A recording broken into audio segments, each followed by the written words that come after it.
Hi, I'm Peter J. Ray. Welcome. Today's topic is the 1975 Cleveland Indians baseball season. Shortly after the 1974 season, the Indians announced that Ken Aspermani would not be back for the following year. He was being terminated. And then there was a press conference held on October 3rd, 1974. And this was a very historic day. It was actually 18 years later, our son Tim Ray was born.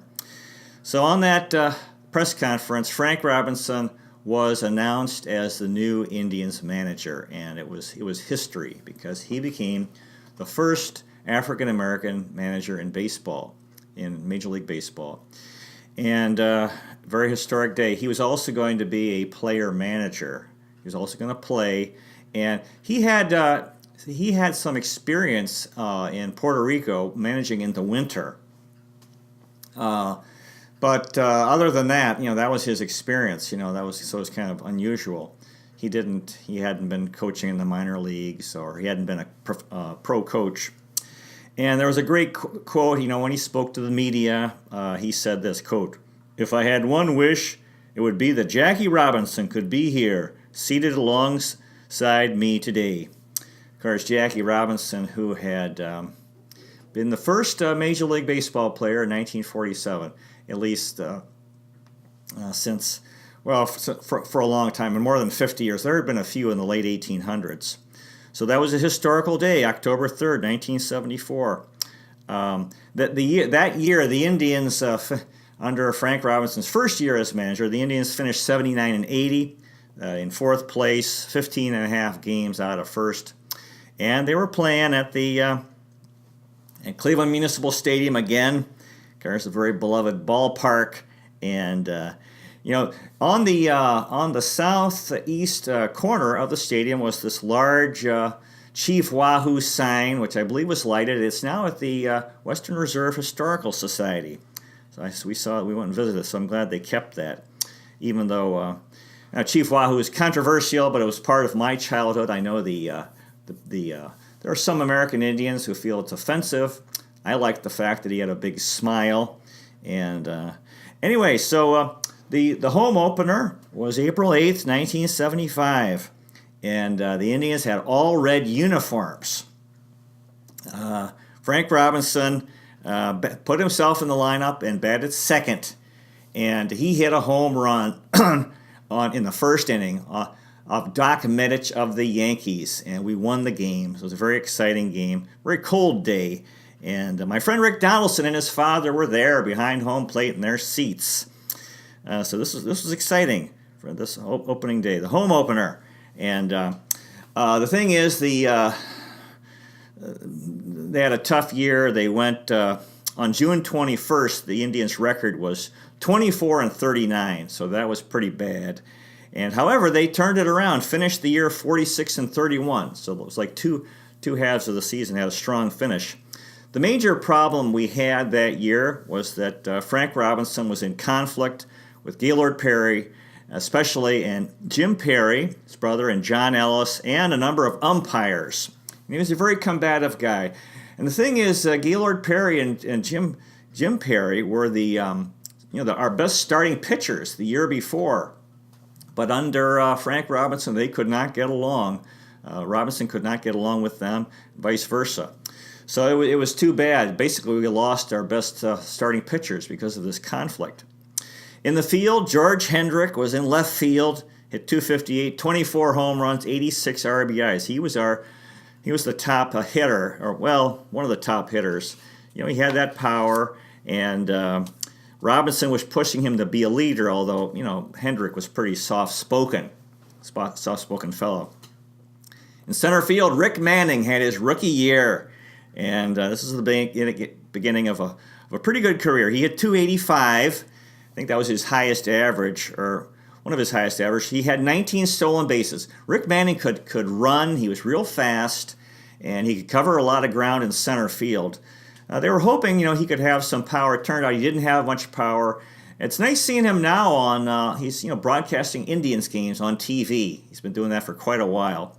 And he had his pretty fair career, and And yeah, in 85 and in 75 he was he was this rookie, so playing real hard for trying to prove himself, and he had a really good year.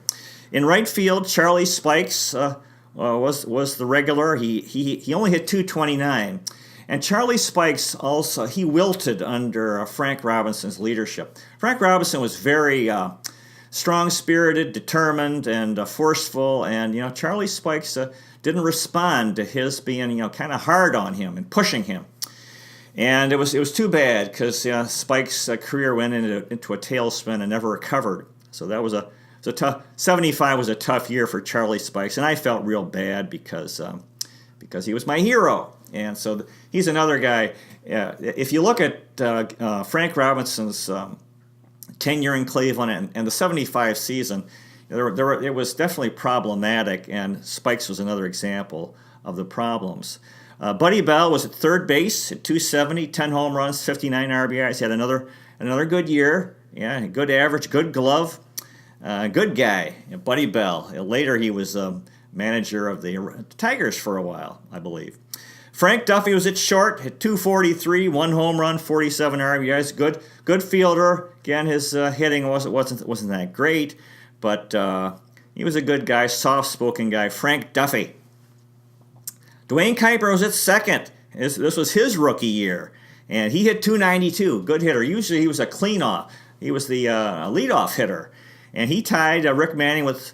They both had 19 stolen bases. So he was the second of the. Actually, they had 3 rookies who starred that year. Dwayne Kuiper had a long, very fine career, a tremendous fielder. He knocked Jack Brohammer out of the lineup. And he was making these sensational plays all the time. Really something. He could really cover ground, make these diving stops. And he could hit. He could get on base. He had no power, very little power. He had 1 career home run. And later he went to the San Francisco Giants and was I think he's still their radio announcer for San Francisco Giants games. Boog Powell was at first base. He hit 297, 27 home runs, 86 RBIs. He had a really good year. It was cool having Frank Robinson and Boog Powell, the two of the great players from the Baltimore Orioles from the late '60s. And Powell hit a home run on opening day, and he was wearing this. They were wearing the all red uniforms. The Oakland A's had revolutionized uniforms with very colorful uniforms, yellow and green, and eventually almost all the teams. Took it up, and this year the Indians, they had these part of the time all red uniforms, and Boog Powell was a big guy, and he said that he looked like the world's largest Bloody Mary wearing that uniform. Yeah, and we got him the Dave Duncan deal from Baltimore. It broke the hearts of women in Cleveland who were in love with Dave Duncan, including a friend of mine who was so upset in school, says, "Why do we need Boog Powell?" And I kept quiet because I was intimidated by her. But I found out last year or so that her family had a business, and he was involved in promoting the business, and she knew him personally. Anyway, Powell just had pretty much that one good year, really good year, So 297, that's tremendous. Yeah, and everyone loved yelling "Boog, Boog, Boog" when he came to the plate. That was they weren't booing him, they were saying Boog. And they did that later with Shin-Soo Choo, this Korean guy. They'd say, "Choo." So we were happy, and Powell had a tremendous year. Rico Carty was the DH, and he had been in the Mexican League, and Cleveland brought him to here, and he hit 308, had power, 18 home runs, 64 RBIs. He called himself the Big Mon, and he also found himself in conflict with Frank Robinson, both strong-willed people, strong spirits, but everyone loved Rico Carty. He could hardly run. Yeah, he if they put him in the field, he couldn't move very well. His knees were no good, and but that's why he was a perfect DH.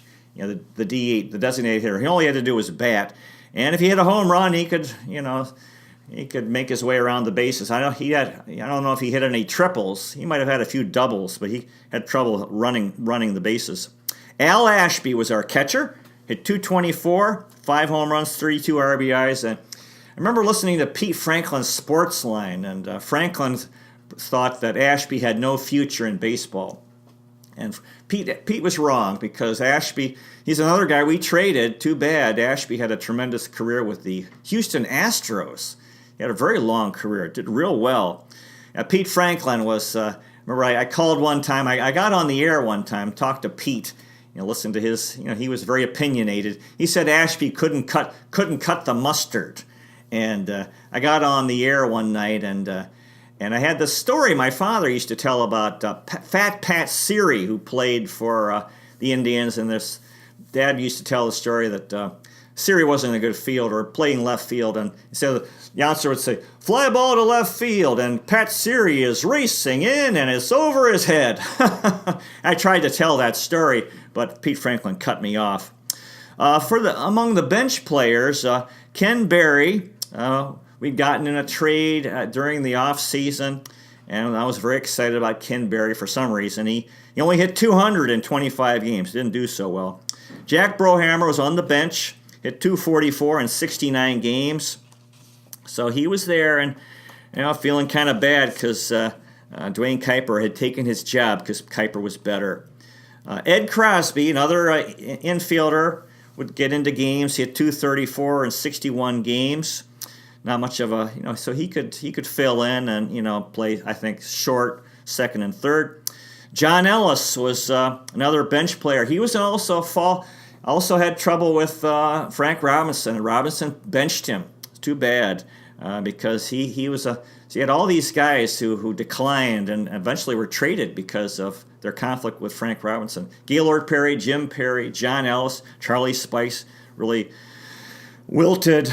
Ellis only hit 230 in 92 games with 7 home runs, 32 RBIs.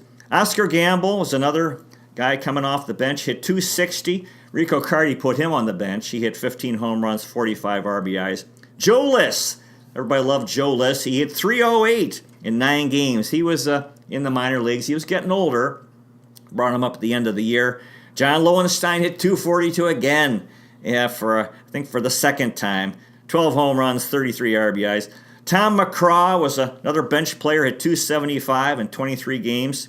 Now, Frank Robinson hit 237, had 9 home runs, 24 RBIs. He had injury problems. He would put himself in the lineup. He ended up with 586 career home runs. And his last home run was hit as a Cleveland Indian, player manager. And I used to think, not years later, I thought, oh, too bad Robinson didn't play more, and I wanted him to play more. But so he could have gotten up to 600 home runs. He fell 14 short. Remember, there was an interview with, that would have been cool if he hit 600. Chris Berman was interviewing him one time after Barry Bonds passed Robinson on the all-time home run list, and he said, "Why don't you activate yourself? He was a manager at that time, I think, with the Washington Nationals, and put yourself in so you can pass Bonds." And then Robinson said, "So the sucker can pass me again." So anyway, Frank Robinson. Bill Sudeikis hit 196 in 20 games. He was a catcher, would come in to help out. Now, Gaylord Perry, I think, among the pitchers, Perry, was in conflict. I think he wanted to be traded. There was just this poisonous relationship between him and Frank Robinson. He was only 6-9 with a 3.55 ERA. He was traded to Texas on June 13th. Yeah, because they just couldn't get along. Jim Perry, his brother, was 1-6 with a 6.69 ERA. Oh boy! And he was traded May 20th to Oakland. So the top 2 pitchers for Cleveland the previous year, they were both gone because of their conflict with the manager. Fritz Peterson, I think, had his best year. We gotten him from the Yankees. He was 14-8, 3.94 ERA. I always liked Fritz Peterson, a good guy. He gave us some. Yeah, this was one good year, or his best year with Cleveland. Dennis Eckersley was a rookie in 1975. He went 13-7 with a 2.60 ERA. Very good ERA. This was the beginning of I think he's in the Hall of Fame. Ironically, it was as a relief pitcher. He was a starter. Eventually, we traded him as well, but he actually excelled as a relief pitcher. And years later, especially with the Oakland A's, I think he won a World Series with them. There was a great game in 1995. He was pitching against Cleveland. I think Manny Ramirez really hit him hard, hit a long home run, and they had a great. The cameraman showed Eckersley, mouthing the expression "Wow," and Jim Bibby, who was the guy, one of the pitchers we got in the Gaylord Perry deal with Texas. He went 5-9 with a 3.20 ERA. He's another guy we traded, and then he became a World Series hero for the Pittsburgh Pirates years later. So, Jim Bibby was a young pitcher struggling with his skills. Jackie Brown, we also got in the Gaylord Perry deal, went 1-2. He was better the next year. Jackie Brown, good guy. We ended up trading him for I think Andre Thornton. That was a good trade. Rorick Harrison was 7-7 and 4.79 ERA. So they got him in the road. They were at a number again. We had a lot of guys that they were putting into trying to find good 3, 4, and 5 starters. Don Hood was 6-10, 4.39 ERA. Not too good. Yeah, I thought Don Hood had a cool mustache. Yeah, I really liked it. I was 15 years old that year. We used to go to the Bahamas, and we had this house. We were building a palm frond roof, and I when we were like partway done with it, I thought, oh, it looks like Don Hood's mustache. We picked up Blue Moon Odom in the Jim Perry deal from Oakland. And what was very interesting is right after that deal, in their first starts, Odom threw a one-hitter for Cleveland, and Perry threw a one-hitter for Oakland. But it turns out that was pretty much the end of the line for both guys. And I thought it was cool. I remember I had a Cleveland Press paper route, and I went to deliver papers, and this was in the afternoon news. Jim Perry traded to Oakland for Blue Moon Odom, and so I read about it before I delivered the papers. It was cool having a guy who'd been a World Series hero for Oakland, Blue Moon Odom, but we traded him not too much later. He only pitched in 3 games for Cleveland. Fred Bean, who was supposed to be a top relief pitcher in the Yankee deal the year before, he had a 6.94 ERA, which is really, really bad. And actually, he became a scout years later. He ended up signing Jim Morris, who was depicted in the movie The Rookie with Dennis Quaid, if you've seen that movie. Fred Bean originally signed Jim Morris when he was a young guy before he hurt his arm. And then years later, of course, he made it to the big leagues. Dick Bosman was 0-2 in 6 games. He must have had a sore arm. And the year before he'd thrown the no-hitter. Tom Buskey was 5-3 with a 2.57 ERA. That's good. He had 7 saves, so I think he was mostly the setup man that year. Because we had a new closer. Jim Kern was I think this is the beginning of his career. He had a fine career as a relief pitcher. He was friends with Gaylord Perry. He was pitched in 13 games, 1-2. Now the star relief pitcher was Dave LaRoche, who was 5-3, 2.19 ERA, 17 saves. Yeah, he's one of the greatest relief pitchers in Cleveland history. Boy, I love seeing Dave LaRoche pitch. Remember, we were at a Yankee game when the Yankees had the bases loaded, no outs, and they brought in LaRoche late in the game, maybe the 8th inning, and LaRoche struck out 3 of their strongest hitters. I think it was Thurman Munson, Greg Nettles, and Reggie Jackson. Just imagine, struck out the side with the bases loaded. He could pitch, and then his son Adam LaRoche became a Major League Baseball player. Boy, I love Dave LaRoche. He could pitch. Eric Raich is a guy who had some success as a starting pitcher. Was 7-8, 5.54 ERA. So he had some good games.